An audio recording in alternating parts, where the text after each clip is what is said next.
ಹೆಸರಿನ ನಾನು ಕರ್ನಾಟಕ ರಾಜ್ಯದ ಉಪಮುಖ್ಯಮಂತ್ರಿಯಾಗಿ ಪ್ರಮಾಣ ಮಾಡುತ್ತೇನೆ.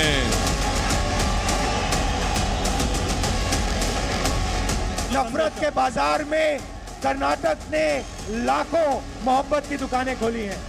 23 में ट्रेलर, 24 में कैसी पिक्चर.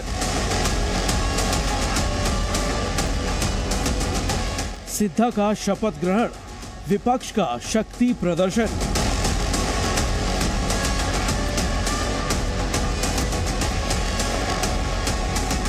पूरे चुनावी वादे, 24 में कौन किसके सहारे.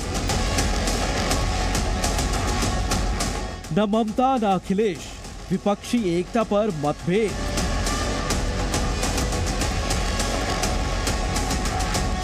तेईस की एकता 24 तक टिकेगी.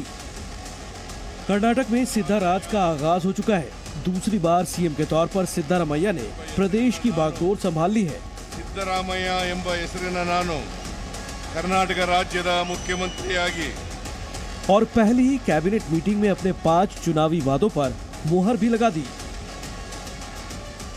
From my heart, I wish to thank all of you, the people of Karnataka, for giving the Congress Party such an historic mandate.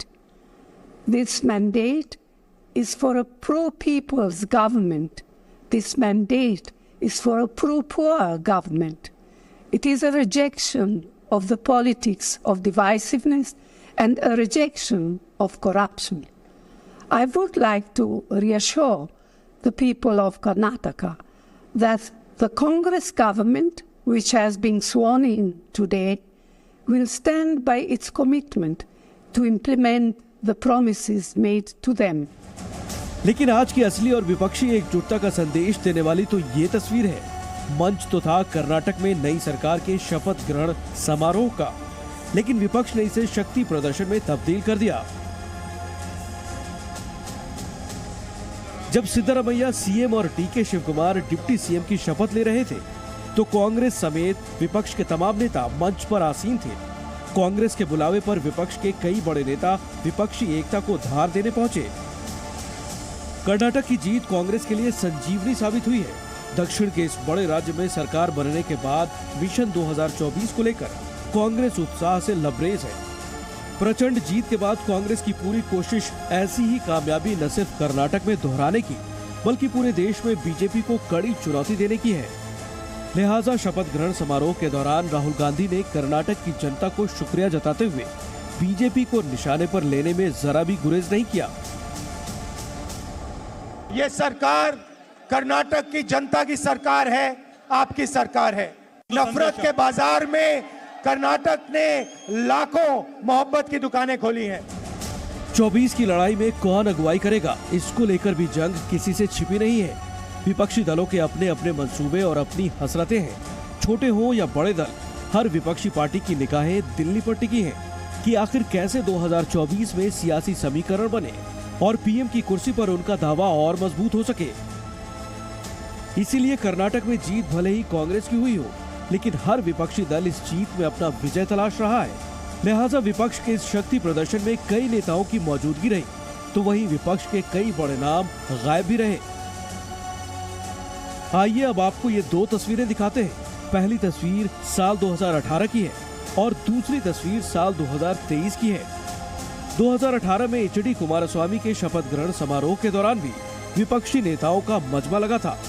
मंच पर सोनिया गांधी, राहुल गांधी, शरद पवार, तेजस्वी यादव, सीताराम येचुरी, मायावती, अखिलेश यादव, चंद्रबाबू नायडू, ममता बनर्जी जैसे विपक्ष के बड़े नेता मौजूद थे.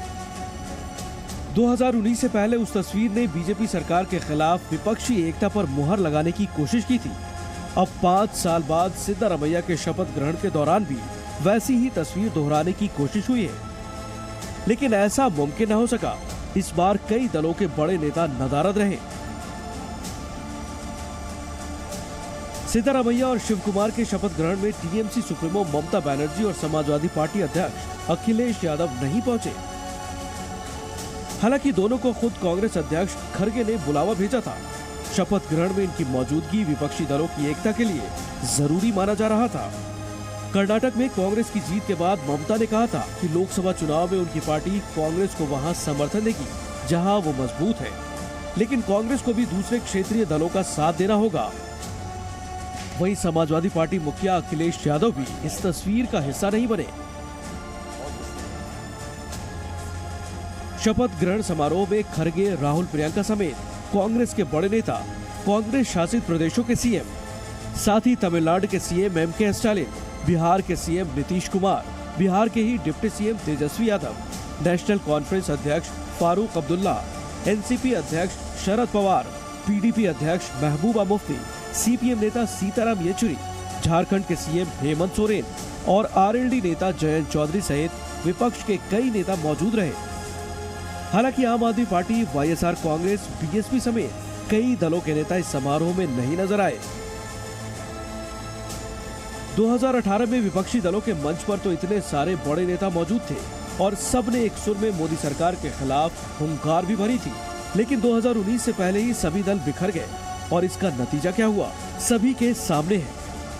अब एक बार फिर केंद्र से बीजेपी सरकार को हटाने का मंसूबा पाले ये विपक्षी दल फिर इकट्ठा होकर बीजेपी से लड़ाई के दावे कर रहे हैं, लेकिन देखना ये होगा कि ये विपक्षी एकता कब तक कायम रह पाती है। कर्नाटक की जीत आगे भी बरकरार रह पाती है या नहीं, विपक्ष के सामने ये बड़ी चुनौती है। ब्यूरो रिपोर्ट, जी मीडिया।